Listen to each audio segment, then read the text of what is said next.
श्रीशीतलाष्टकम्। अस्य श्रीशीतलास्तोत्रस्य महादेवः ऋषिः अनुष्टुप् छन्दः।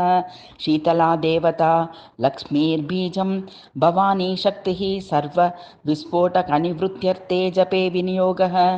ईश्वर उवाच वन्देऽहं शीतलां देवीं रासभस्तां दिगम्बरां मार्जनीकलशोपेतां शूर्पालङ्कृतमस्तकां वन्देऽहं शीतलां देवी सर्वरोगभयापहां यामासाद्य निवर्तेत विस्फोटकभयं महत्। शीतले शीतले चेति यो भूयाद्याः पीडितः विस्फोटकभयं घोरं क्षिप्रं तस्य प्रणश्यति।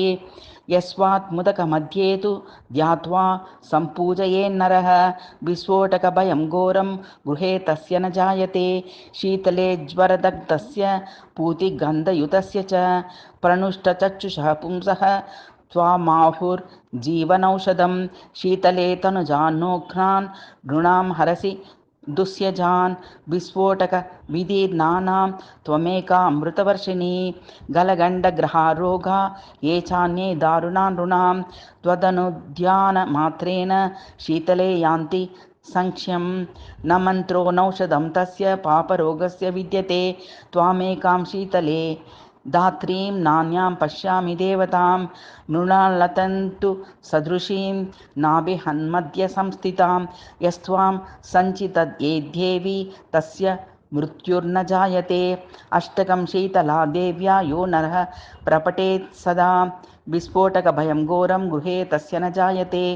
श्रोतव्यं पठितव्यं च श्रद्धा भक्तिसमन्वितैः उपसर्गविनाशाय परं स्वत्ययनं महत्।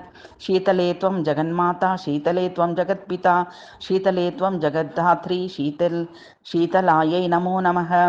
रासभो गर्दभश्चैव करो वैशाखनन्दनः शीतलावाहनश्चैव दूर्वाकन्द निकृन्तनः।